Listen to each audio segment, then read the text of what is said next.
Baik, Assalamualaikum warahmatullahi wabarakatuh. Perkenalkan, nama saya Muhammad Azikra dari kelas 2A Bisnis Digital, jurusan Administrasi Niaga. Kali ini saya akan menjelaskan terkait salah satu atau salah dua fitur yang ada di ERP Odoo. ERP Odoo sendiri adalah Enterprise Resource Planning, di mana kita bisa mengatur dan mengelola manajerial operasional perusahaan kita.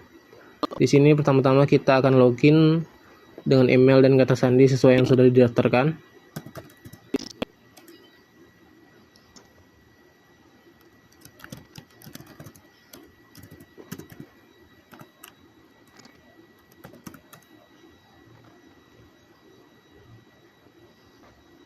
Dan baik, setelah kita masuk,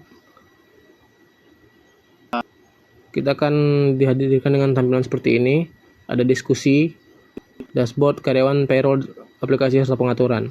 Di diskusi kita bisa mendiskusikan dengan pengguna Odoo atau ERP yang kita bagikan terkait dengan pengelolaan manajerial. Misalnya di sini kita bagikan ke salah satu atau salah dua HRD dan manajer. Maka mereka bisa berdiskusi dengan kita di sini. Kemudian di dashboard ini kita bisa lihat bagian payroll-nya. Ada data gaji bersih, gaji dasar, dan sebagainya.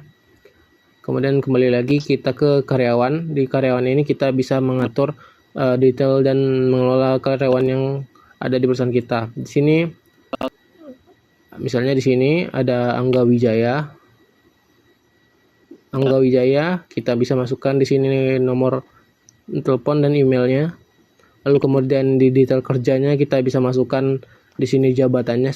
Di sini kemudian ada lokasi kerjanya, alamat dan lokasi kerja. Kemudian di sini ada jadwal kerjanya, sampai dari Senin sampai Minggu, apakah di kantor, di rumah, dan sebagainya. Kemudian di lanjutan ini kita bisa lihat resumenya serta keterampilan dan sertifikasinya. Di sini kita bisa tambahkan misalnya di sini ada keterampilan bahasanya, Inggris dan Indonesia, soft skill, adaptabilitas, kerjasama tim, dan komunikasi. Di sini kalau kita ingin menambahkan, kita bisa klik add. Nah, di sini kita bisa pilih antara skill bahasa atau soft skill. Setelah kita tambahkan, akan muncul di data soft skill tersebut. Manajemen konflik, advance 50%. Kemudian di sini ada sertifikat yang bisa kita masukkan sesuai dengan berkas pelamar kerja tersebut. Kemudian di sini ada detail pribadi dari karyawan tersebut, seperti kontak pribadinya, nomor rekening banknya. Di sini masih ada keterangan untrusted, artinya detail banknya masih belum lengkap. Di sini kita bisa klik di sini agar ditandai sebagai trusted. Kemudian di sini ada kontak darurat. Di sini ada keluarga negaraannya. Kita masukkan di sini juga ada detail pribadi karyawan tersebut. Di sini ada visa dan izin kerjanya. Lalu kemudian ada lokasi atau alamat karyawan tersebut. Di sini ada detail keluarganya, status pernikahan, nama pasangan, dan jumlah anak. Kemudian di sini ada pendidikan karyawan tersebut. Kemudian di sini ada penggajian. Kita bisa masukkan kontrak awalnya. Di sini di tanggal mulainya kerja sampai kapan kontrak terakhirnya, apakah ada akhir kontraknya atau tidak. Kemudian tipe gajinya, di sini kita pilih gaji tetap. Dan kemudian ini jumlah gaji dasarnya. Kita bisa pilih jumlah gaji dasar ini bisa dalam periode per bulan, per tahun, per setengah tahun, per kuartal, per 2 bulan, dan sebagainya. Kemudian di sini ada karyawannya. Kita bisa lihat tipe karyawannya, apakah dia karyawan biasa atau pekerja, atau sebagai siswa, atau sebagai kontraktor dan peserta pelatihan. Di sini ada jenis kontraknya. Jika jenis kontrak ini bisa kita lihat jika dia permanen.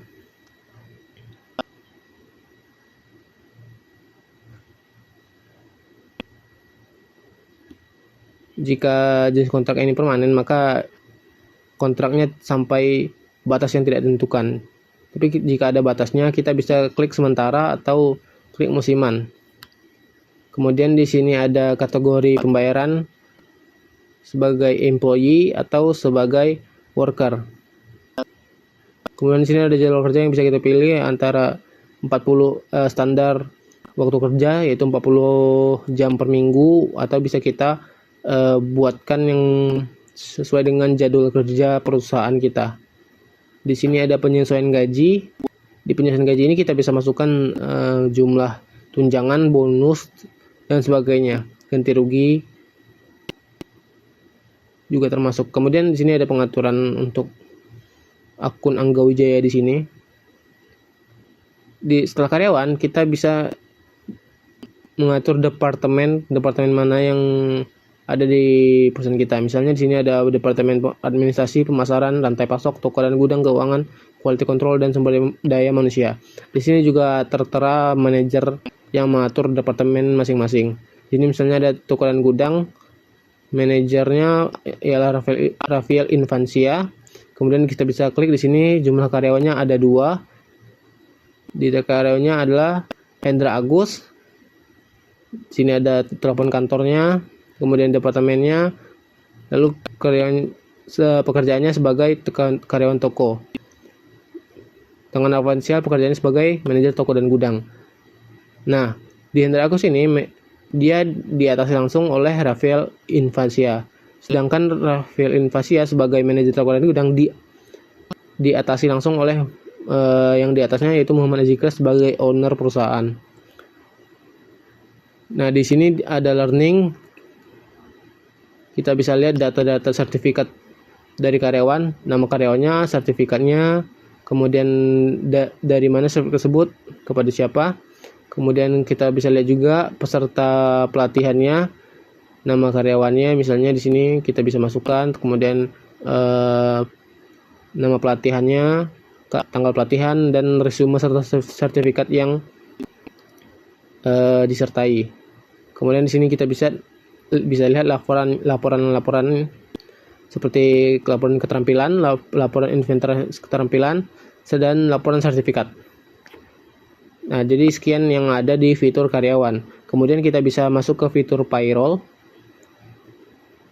Nah, di fitur payroll ada dashboardnya. Pertama-tama kita bisa lihat di sini peringatan akan muncul jika kita kurang lengkap mengisi data. Di sini misalnya ada pertama, karyawan tanpa nomor identifikasi sebanyak 1 karyawan tanpa nomor akun bank 1, lalu kemudian karyawan dengan nomor akun bank yang tidak terpercaya, yaitu 6 karyawan. Nah, di sini kita bisa lihat biaya employer-nya. Di sini kita lihat Oktober 2025 gaji bersihnya 122, kemudian di sini 122, di Desember yang masih berjalan masih kosong. Kemudian jumlah karyawannya di sini kita bisa lihat di November, Desember sampai Januari masih 9 karyawan. Kemudian di sini pay run atau rencana penggajian. Kita bisa klik sini semua untuk melihat pay run yang sudah dibuat. Di sini ada pay run di bulan November sebanyak total 122 juta, dan bulan Oktober sebanyak 120 juta sama. Kemudian misalnya kita klik lagi baru untuk membuat pay run di bulan Desember, gaji reguler, kemudian kita pilih di periode Desember, kita klik lanjutkan. Di sini kita bisa pilih karyawan mana yang akan digaji. Kita pilih saja semuanya. Semua karyawan yang ada di perusahaan kita pilih, maka muncul tampilan seperti ini. Di sini statusnya masih draft, yaitu masih perancangan. Jadi kita bisa lihat di sini detail berupa biaya employer, gaji dasar, gaji kotor, dan gaji bersihnya. Di sini ada total employer cost atau gaji pekerja. Totalnya ada 120 juta, total kotornya 120 juta tetap, dan 120 juta total bersih. Di sini kita, karena kita tidak menambahkan bonus dan tunjangan serta ganti rugi karyawan, maka semuanya masih sama, belum dikurangi juga dengan pajak. Di sini jika kita sudah yakin dengan penggajian di sini, misalnya manajer sudah yakin, kita bisa klik konfirmasi. Maka di sini kita bisa lihat status yang tersedia. Di sini ada status peringatan karena kelengkapan data yang kurang. Di sini di bagian pertama ada peringatan berupa akun bank yang tidak terpercaya. Kemudian di sini status selesai, artinya akun banknya terpercaya. Kemudian di sini akun bank tidak terpercaya juga. Lalu kemudian yang terakhir, kurang akun bank, berarti akun banknya tidak dicantumkan.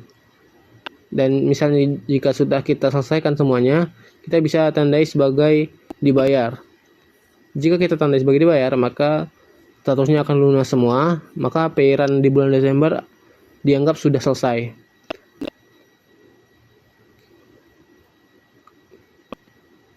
Kita lihat lagi di sini pay-run di bulan Oktober sampai Desember sudah selesai. Payslipnya sama-sama 9, artinya tidak ada penambahan atau pengurangan karyawan.